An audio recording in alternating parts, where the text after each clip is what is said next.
दिनै होखानाय बिफान थांफिनदों दिनै जोंहा संबिजिराव लिरनाय दंथारो बिटिसियावहाय चिफ डेपुटि चिफ आरो स्पिकार डेपुटि स्पिकारा केबिनेट मर्यादा मोननांगौ। मानगेदेर अनजालि दैमारि जे मेडामा गोबां गुवार खोथाजों गोथौ खोथाजों बुंलांदों, जे गोख्रों रावजों बुंलांदों। दा दैदेननाय एबा इउपिपिएल एबा दा गभार्नमेन्टनि सायाव मा रोखोम जागासिनो दं, गोजोना माब्रै फैदों, नोंथांमोना बिदिखौ नायग्रो। बुंबोगासिनो जे जोंनि बे हालामा जाबाय बर'फोरनि गोबाव समनि गुबुन गुबुन गौथुम आरो गुबुन गुबुन हान्जाफोरनि नांसोमनाय बावसोमनायनि फिथाइ हिसाबै जों दिनै बिएसि बिटिसि आरो बिटिआर मोनफैबाय।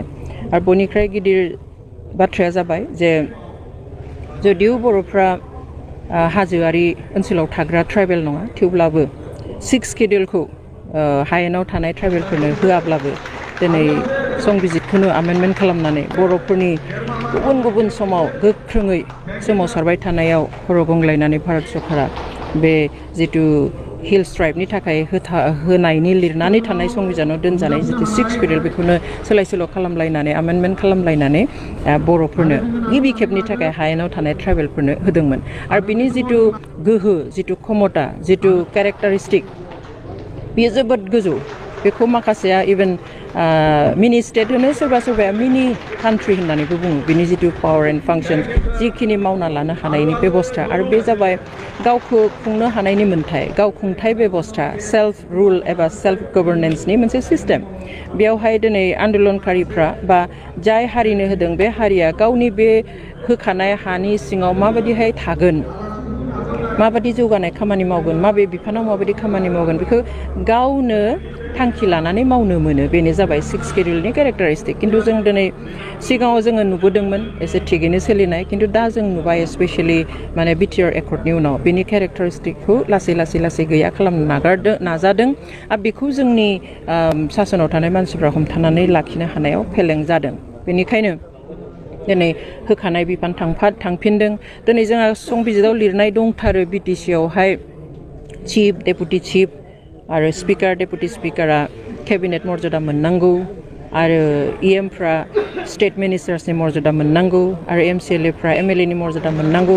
बियो लिरनानै थाखानाय बिटिसिनि जि दफा बियो कनस्टिटिउसनाव थाखानाय। थेवब्लाबो दिनै बिटिआराथ' ओरैनो नामावसो फैदों, नेमासो बे जादों, नेम एन्ड स्टाइल। खिन्थु सासनाथ' गभर्नमेन्टआथ' बिटिसियानो दङ। बे थाखानायखौबो जों दिनै बाहायनो हायासै मानि थाखाय? बेफोरखौ जोङो गसंथानानै जोंहा जि लिरनानै दोनखानाय दङ, खारन चिफ मिनिस्टाराबो बुंखादों सोरखारा बिटिसियानो। संबिजितावबो बिटिसि हिसाबैनो बियो मोनसे दफा हिसाबै सोनानै दोनजानाय दङ। थ' बियो माब्रै कार्टेल जाखो?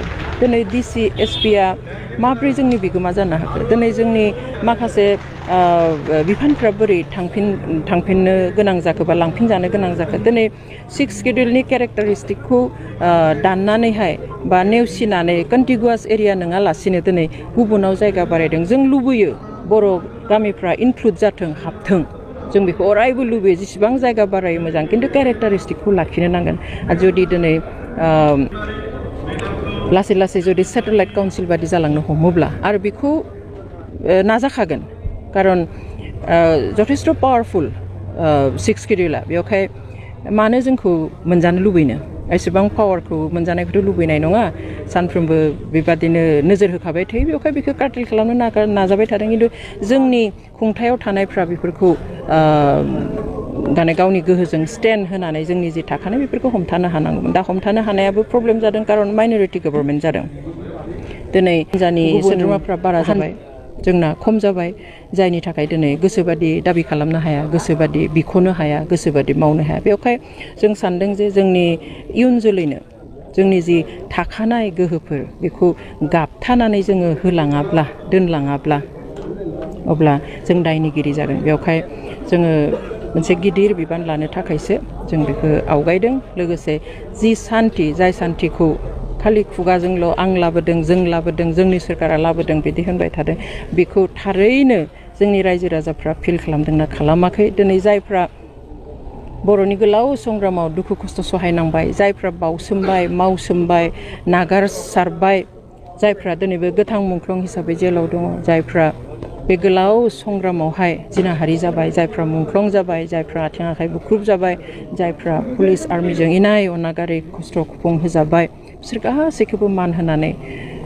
थारैनो गुबै सान्थिखौ लाबोनायनि थाखाय जों बिबान लादों। खारन बे दिनै जोङो सिं मानसिफ्रा जि असान्ति मोननाय बाथ्राखौ बुंदों, बे जुदि गोबाव थाङोब्ला हयथ' खै बोसोरसोनि उनाव आरो माबा मोनसे जाफिननो हागौ बर'नि गेजेराव, जों बेखौहाय होननानै बुंनो हाया। बेनिखायनो जों बेफोरखौ लुबैया, जाहाथे अराय समनि थाखाय जोंनि गेजेराव जि हा मोन्दों, जि जायगा मोन्दों, बेखौ गाबथानानै बे बिथावनो सोनारनानै जोंनि हांमा हांसानि आलादा रायजोखौबो जाहाथे मोनसे समाव मोनहैनो हायो, बेखौनो जोङो जोंनि APBनि नोजोरावहाय जोङो जेब्लाबो लाखिनानै आवगायदों। बेलाय बोरै सोरनिबा भिक्टिम जानो हानो, बेखौ जायफ्रा बुंदों बिसोरनावसो सोंनांगोन मानो बुंदों, बिसोरहा मा साननानै बुंदों। हाग्रामानि पार्टिया BPF, दिनै आं बेयाव फैगोनखाय आं बे पार्टिखौ नागारनानै फैनानैसो आं बे पार्टियाव फैदों। बे रावनिबो भिक्टिम नङा, सोरबा दाना होनायबो नङा। मानाव गेदेर अनजालि दैमारि जे मेदामा जे बुंलांबाय, बे मेदाम बुंनायनि सायाव रायजोफ्रा मा बुंनो सानो। खारन मानाव गेदेर अनजालि दैमारिया जेनो आवगोल जे BTR एकर्डआव जे गोजोन फैबाय बे बाथ्राखौ बुंदोंमोन। नाथाय गोजोना दि बहा, गोजोना जुदि फैदोंमोनब्ला मानाव गेदेर DRAnjali साराबो गनांगौमोन, माखासे बिसिनि केसफोरनि खोथा, रिहेबिलिटेसन, बेफोर गासैबो मोनफुंजोबनांगौमोन आरोखि। दा बेनि आन्दोआवनो दा मेन पलिटिकेल हानजा दानांगौआ बेयावनो दानांगौ गोनां जादों। आरो XNDBनि जे माखासे संबिधानजों संग्रामजों जुदि फैनाया बिसोरनि साननाया मोजां जागोन, रायजो राजाफ्राबो बेयाव हेफाजाब खालामनो APB बे पार्टियाव जे लोब्बा आरो देरहासार खालामनो रायजो राजाफ्राबो जानजि खाफ्रानानै दंखायो। अब्ला रायजोफोर, नोंथांमोना बे मानाव गेदेर अनजालि दैमारि बिबुंथिनि गोख्रों गोरा बिबुंथियाव नोंथांमोनहा मा बुंनो सानो।